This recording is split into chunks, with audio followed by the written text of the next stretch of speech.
Hi everyone, this is Mindy, Eggen, and welcome back. In today's video, I'm going to share with you inspiration with the new Gina Designs and Thermoweb Stamp and Stencil set called Gnome for the holidays. Now, Thermoweb has a new transfer gel. It's Transfer Duo, which means you can either foil with a foiling machine or a die cutting machine. But today's video, I'm going to focus on using my foiling machine. Now here's a look at the stamp set. It has sentiments on here and also the mountains at the bottom. There's also some images you can use to stamp for your Christmas tree or for decorating your hat. So you don't have to foil. You can also use the stamp set to do some stamping. This is the coordinating stencil set, so you can ink blend on them or use your foils or even the glitz glitter gels. You can see there those two at the top. You can either stamp that image or use the stencil. At the bottom of the stencil is also some hills, which is going to be great for scene building. So I'm just using my scissors to trim that out. Off screen, I did go ahead and do a bunch of die cutting. So I have all of my pieces die cut out and ready to go. Now I did also save the negative piece that I had die cut everything from. So this is the piece of sea glass cardstock that I die cut out the 3 different hats, and I'm holding this piece down onto my glass media mat with some purple tape. This is going to be my template for everything. So I'm starting off by loading in one of the hats that I had die cut out, and then I'm placing the stencil over it. Once I have that lined up, I'm placing a piece of tape at the top to create a hinge. This is going to make mass producing a lot easier. So I will be able to get done all of my gel here in one shot. I just need to switch out the hat. So I'm taking this transfer gel duo and I'm just placing a small amount onto my applicator tool and spreading that evenly across the open areas.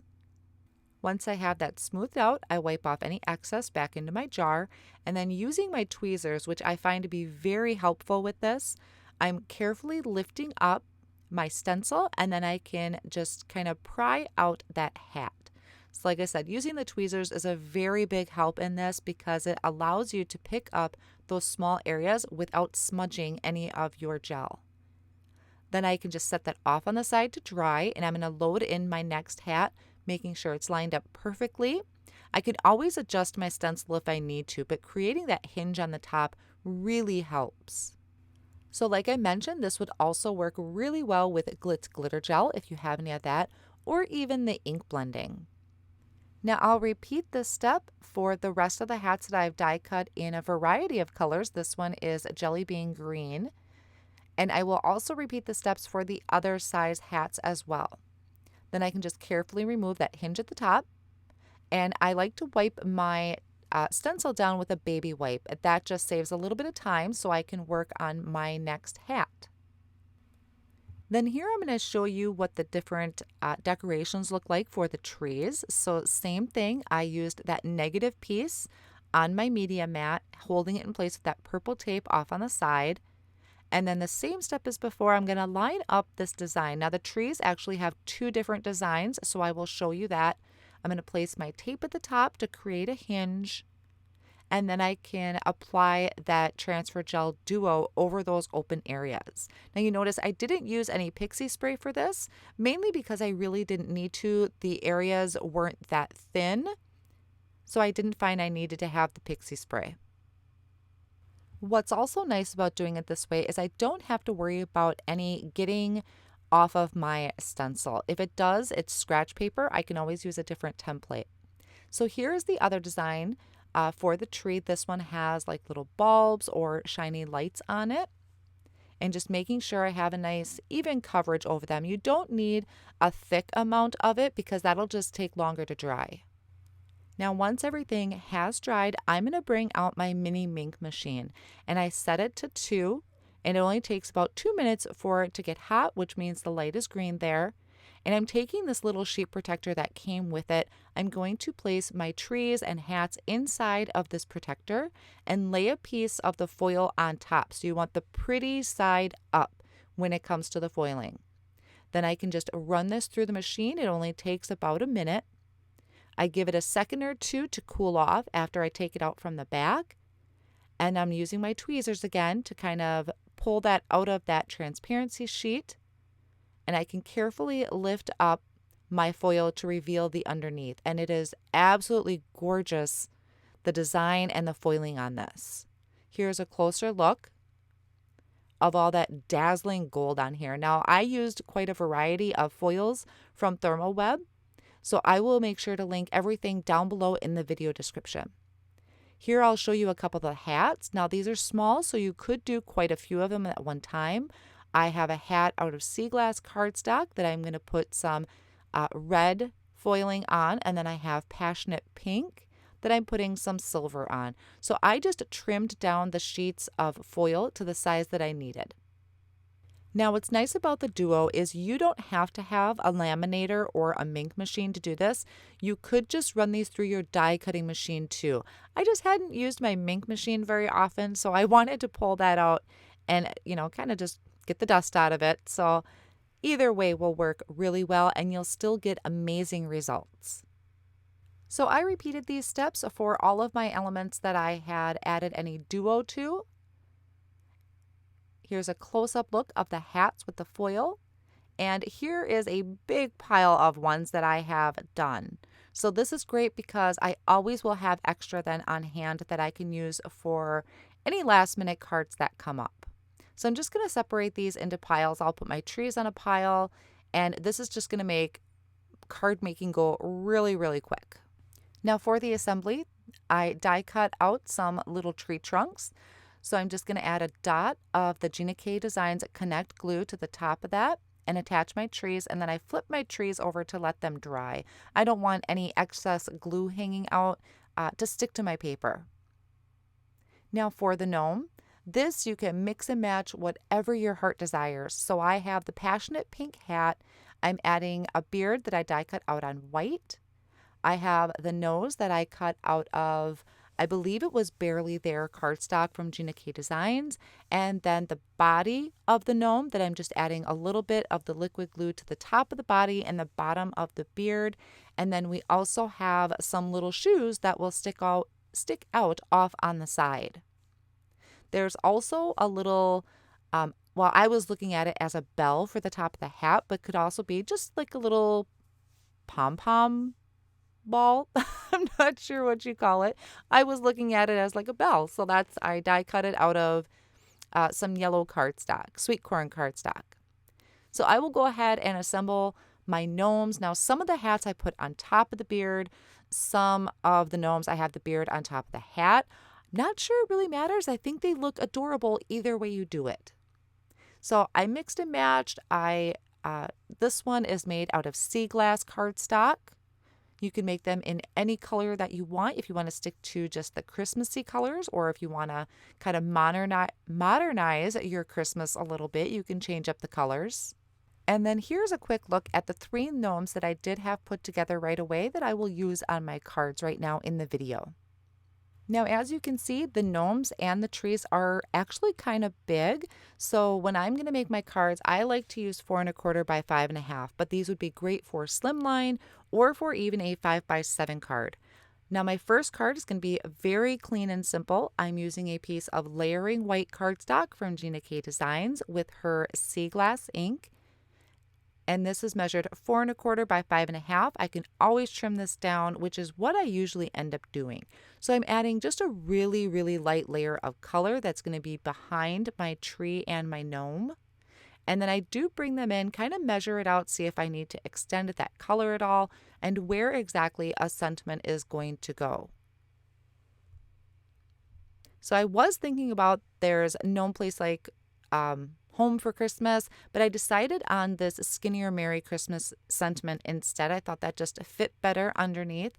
So I'm loading my cardstock into my misti tool, prepping my stamp by just rubbing my fingers over it since I hadn't used this yet.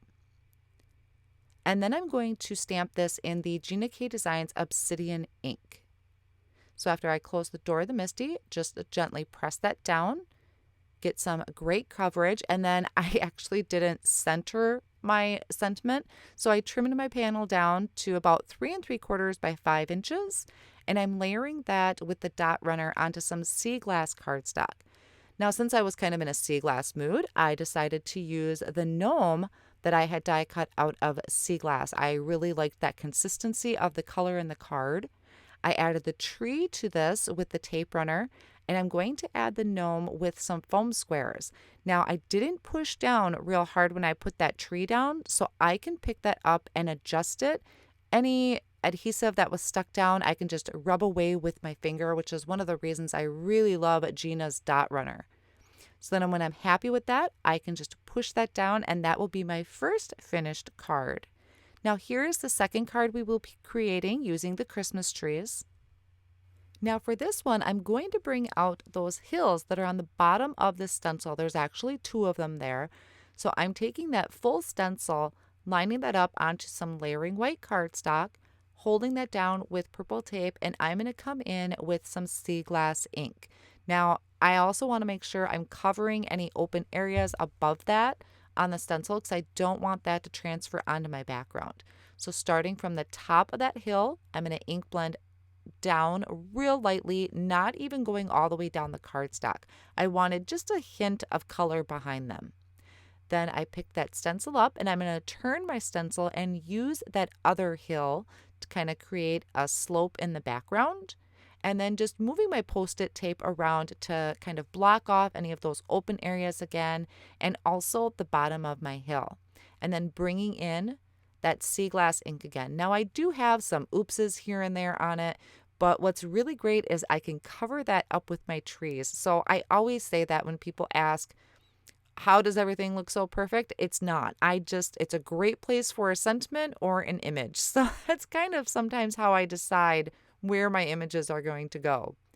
So I trimmed this panel down to 3 3/4 by 5 inches, added to a sea glass card base, and then adding my trees. Now I had this passionate pink one here with the bulbs, but I ended up deciding that I wanted to have the same style all the way through on the trees. And also I didn't want my blue tree to be on the end. I thought that was just too much sea glass next to each other.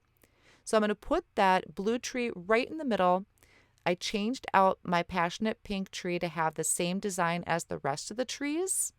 And then I can add those with the tape runner directly to my cardstock. So I'm adding the 2 trees on the sides first, and then bringing in that blue tree on the end. Now I just need a sentiment, so I'm picking the Happy Holidays strip. I'm going to prep some black onyx cardstock with an anti-static powder tool. And then I'm going to stamp this in embossing ink, sprinkle on some gold embossing powder. Since I have gold foil on my trees, I thought that would match really well. And then after I have that that embossing powder melted, I just trim that down to a thin strip and added to my card front with some foam squares. Now on my next card, we're going to create a scenic background using those mountains that are on the stamp set. So once again, using some layering white cardstock, and I started with the 4 1/4 by 5 1/2, lined up my mountain, and making sure to really prep that stamp. That's a really solid image. I want to make sure that this is going to take ink really well. So that's why I was tapping my hand all over that stamp. Then after I ink that up with a light gray ink, I'm going to stamp that down, and I am going to stamp it twice to make sure that that has a really good coverage. And also with Gina's inks, once they dry, they really, really smooth out. Then I'm taking some Post-it tape, and I'm going to line that up at the very bottom of my mountains. I'm going to add just a smidge of sea glass ink to kind of give the illusion of snow. A lot of this doesn't have to be real bright. I wanted the focus to be on these really cute gnomes, but I did want to add a hint of that blue for snow back there. So starting off with right under my mountains, I'm going to add just a smidge of that sea glass ink. Then I'll remove the Post-it tape, and I'm going to add a couple snowy hills at the bottom. So just carefully peeling that back so I don't rip my cardstock. And I did same thing as before with the snowy hills by using the stencil. And then I have some of these snow caps that I'm adding to the top of my mountains with the liquid glue. Then the rest of the card I did finish off screen. I just trimmed the panel down to 3 3/4 by 5 inches, added to a white card base, and added a tree and a gnome and stamped my sentiment there off on the side. So you can see all that glittering of these foils. These are the dazzling foils, which I'll link down below, and they are so eye-catching. They're just gorgeous in the light. Here's a look at the trees that we created, and then another look at the first card that we had did with the light ink blending in the back. Now I have a bunch of images all ready to go for a card, and I like to keep these in just some little baggies that I found in the jewelry department. So I have lots of these ready to go for more cards. I hope you enjoyed today's video, and this has kind of kickstarted your inspiration using the Gnome for the Holidays Stamp and Stencil set from Gina K Designs and Thermoweb. Thanks so much for stopping by, and I'll see you again soon.